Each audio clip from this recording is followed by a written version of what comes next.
پاکستان تحریک انصاف کے سینئر رہنماؤں میں سے آف کورس جنہوں نے خود بھی قید جیل کاٹی، جناب علی محمد خان صاحب، وہ آج بہت عرصے بعد اٹیمپٹس کر رہے تھے ریپیٹڈ، آج فائنلی ہی واز ایبل کہ وہ عمران خان صاحب سے جا کر ملیں، تفصیلی ان کی ملاقات ہوئی ہے۔ تو عمران خان صاحب کا اس وقت کیا مزاج ہے؟ اس ساری صورتحال میں جو نقشہ پورا ہم نے آپ کے سامنے کھینچا ہے اس میں وہ کیا سوچ رہے ہیں، یہ علی محمد خان صاحب سے گفتگو کر کے جاننے میں ہمیں مدد یقیناً ملے گی۔ ان سے بات کرتے ہیں۔ حضور السلام علیکم۔ وعلیکم السلام وسیم بادامی صاحب، کیسے ہیں؟ الحمدللہ سر، آپ امید ہے ٹھیک ٹھاک ہوں گے، بہت شکریہ وقت دینے کا۔ آپ ذرا تفصیل سے بعد میں بات کرتے ہیں، پہلے ذرا کوئکلی یہ بتا دیں اگر کہ تقریباً کتنی دیر آپ کی ملاقات ہوئی اور آپ کتنے عرصے سے اٹیمپٹ کر رہے تھے ملاقات کی؟ بسم اللہ الرحمن الرحیم، اللہم صلی وسلم وبارک علی سیدنا محمد وعلی آل محمد۔ میں 2-3 دفعہ ان سے ملا ہوں، 3 دفعہ ٹو بی ایگزیکٹ۔ اس سے پہلے ایک تو 16 فروری کو تھا اور الیکشن کے فوری بعد تھا، اس کے بعد ایک ملاقات اور ہوئی، پھر کافی عرصے سے روکا جا رہا تھا، 5 گھنٹے بٹھا کے روکا جا رہا تھا۔ آج بھی 6.5 گھنٹے اڈیالہ گیٹ پہ بیٹھ کے شام کو، صبح میں گیا ہوں، شام کو 5:30 بجے ملاقات ہوئی ہے۔ تو ہو سکتا ہے کوئی سرخ لکیر میرے بھی گرد کھینچی گئی ہو، مجھے نہیں پتا۔ بہرحال موقع مجھے مل گیا، تفصیلی بات خان صاحب سے مختلف امور پہ ہوئی ہے۔ تقریباً کتنی دیر کی ملاقات رہی آپ کی آج؟ حال میں ہوگا کوئی 20-25 منٹ تو شاید ہوگا، اتنا ہوگا تقریباً۔ تو اتنی کوئی بات ہوتی ہے تفصیلی آپ کی؟ ظاہر جیل میں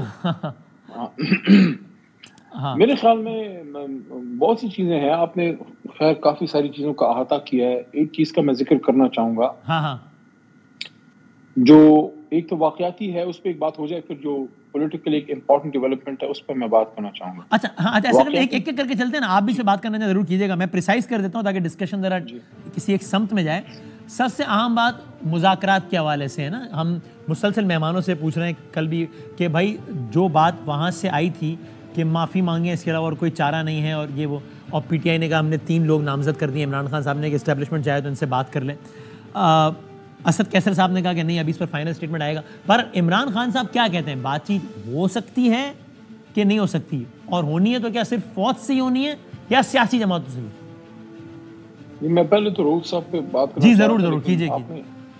اس پہ میں یہ کہوں گا کہ خان صاحب کو اس پہ میں نے غصے میں بھی پایا، ایسا نہیں تھا کہ بہت ہی زیادہ ہائپر تھے، لیکن ہی واز ناٹ، اس پہ انہوں نے کافی اس کو فیل کیا ہے، اور یہ بات انہوں نے کی میرے سامنے کی کہ اگر ایسا کچھ خدا نخواستہ دوبارہ ہوا تو we will go for mass protest in whole country, اس کا پھر جو بھی وہ ہوگا، لیکن پھر ہم آرام سے اس پہ پھر نہیں بیٹھیں گے۔ ہم ایکسپیکٹ کر رہے ہیں کہ حکومت اس پہ اسٹرانگ ایکشن لے، کیونکہ رؤوف حسن صاحب بے شک ہمارے سیکٹری انفارمیشن ہے اور تحریک انصاف سے ان کا تعلق ہے، لیکن ان کا اپنا بھی ایک اسٹیچر ہے، وہ ایک سینئر سٹیزن ہے، کینسر سروائیور ہیں، بہت اچھے لکھاری ہیں، بہت اچھے وہ ایک انسان ہے، اور ان کا ایک ادب سے بھی تعلق ہے، اور وہ لوگوں سے ان کا رابطہ ہے، ڈپلومیٹک سرکلز میں اٹھتے بیٹھتے ہیں، اچھے لوگوں سے ان کے مراسم ہیں، ایک پڑھے لکھے آدمی کے طور پہ جانے جاتے۔ ایسے ایک سینئر سٹیزن پہ اس طرح کا دارالخلافے میں اٹیک بہت بڑا سوال ہے، شہباز شریف صاحب کی گورنمنٹ پہ اور محسن نقوی صاحب کی وزارت داخلہ پہ بہت بڑا سوال ہے۔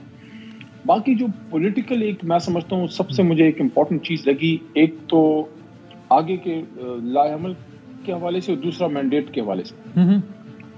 آگے کے لائحہ عمل کے حوالے سے میں نے ان سے پوچھا کہ جو مذاکرات کی بات ہے تو اس پہ تو انہوں نے بات کی کہ اسیران کی رہائی اور مینڈیٹ کی واپسی بات ہو سکتی ہے، لیکن یہ 2 بنیادی نکات ہیں۔ اسیران کی رہائی، انہوں نے اپنا نام نہیں لیا، نہ وہ کبھی اپنا نام لیں گے۔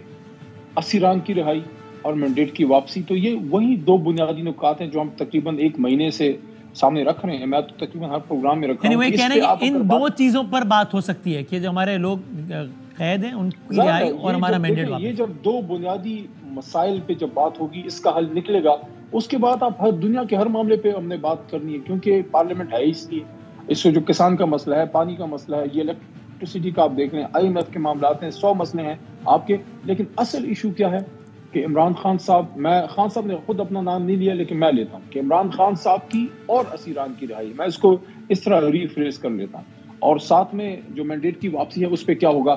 مینڈیٹ کی واپسی کے حوالے سے پھر میں نے ایک بات کی، اس میں اس وقت ہمارے کچھ وکلاء بھی تھے، تو میں نے ان کو یہی یاد دلایا کہ 2014-15 میں جب 4 حلقوں کا معاملہ تھا ہاں تو اس پہ ہماری پٹیشن پہ ہماری جو ہماری جو ایک کوشش تھی، جو دھرنا 129 دن کا 126 دن کا تھا، جی ہاں جی ہاں جی ہاں تو سپریم کورٹ آف پاکستان نے جوڈیشل انکوائری کمیشن بنایا تھا، بادامی صاحب اگر آپ کو یاد ہو. جی جی بالکل یاد ہے، شاید تصدق جیلانی صاحب کی سربراہی میں تھا نا شاید.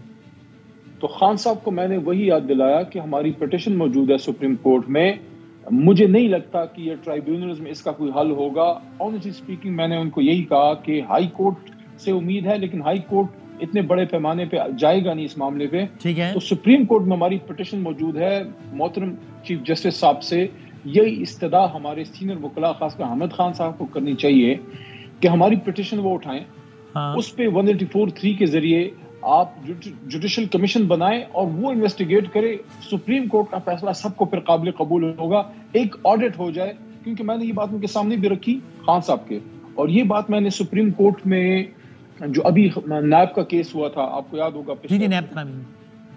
تو آپ کی اس تجویز پر بظاہر کیا رد عمل تھا خان صاحب کا؟ میں اس پہ آتا ہوں. تو میں نے یہ بات وہاں بھی کی تھی اور یہاں بھی کی.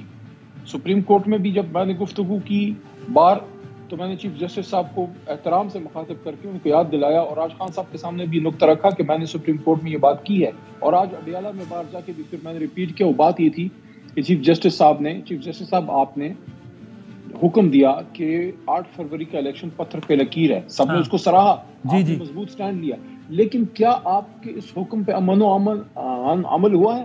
کیا آزاد شفاف الیکشن بھی ہوا ہے یا صرف الیکشن ہوا ہے؟ اگر صرف الیکشن ہوا ہے، آزاد شفاف نہیں ہوا، تو یہ تو سپریم کورٹ کے چیف جسٹس صاحب کے فیصلے کے خلاف گئی ہے. ہمارا جو ملک کے جو بھی اس ذمہ دار ادارے ہیں جو الیکشن کراتے ہیں، الیکشن کمیشن ہے جو بھی ہے. تو اس پہ یہ ہے کہ خان صاحب کا اس پر رد عمل کیا ہے اس تجویز پہ؟ خان صاحب ایگری کرتے ہیں، وہ ایگری کرتے ہیں کہ سپریم کورٹ اس پہ جوڈیشل کمیشن بنائے اور سپریم کورٹ اس کی انویسٹیگیشن کرے. ہماری علی صاحب اگر یعنی اس کو میں یوں سم اپ کر سکتے ہیں نا اس کو کہ مینڈیٹ کی واپسی پڑی بھی ہے، لیکن اس کو اٹھانے کی بات ہے. ٹھیک ہے، سپریم کورٹ کے چیف جسٹس صاحب اس کو اٹھائیں اور اس کو لگائیں تاکہ اس کا آڈٹ ہو. کیونکہ دیکھیے اب یہ میری اپنی بات ہے، مجھے نہیں لگتا مذاکرات سے جب ہوں گے اس میں اسیران کی رہائی تو حکومت اس پہ کوئی رول پلے کر سکتی، لیکن میرے خیال میں مینڈیٹ کی واپسی کا نقطہ جب بھی آئے گا حکومت اس کو شائع بے کرے گی، بیک آؤٹ کرے گی. اس کو الٹیمیٹلی سپریم کورٹ سے ہی حل ہونا ہے. دونوں کیونکہ سو آپ کہہ رہے ہیں بالکل ٹھیک ہے، آپ نے تفصیل سے بتا دیا. سو اس کا مطلب میں یہ سمجھوں نا کہ مینڈیٹ کی واپسی اور اسیروں کی رہائی اس سے کم یا اس کے علاوہ کسی چیز پر بات کرنا تو کوئی ٹیبل پہ ہے ہی نہیں. بات ہوگی تو انہی نکات پر ہوگی. اور مینڈیٹ کی رہائی کے لیے مینڈیٹ کی واپسی وہ بذریعہ سپریم کورٹ کس طریقے سے مینڈیٹ کی رہائی مناسب لفظ ہے. مینڈیٹ کی رہائی، اسیروں کی رہائی اور مینڈیٹ کی رہائی.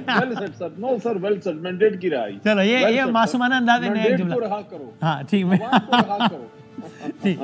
اچھا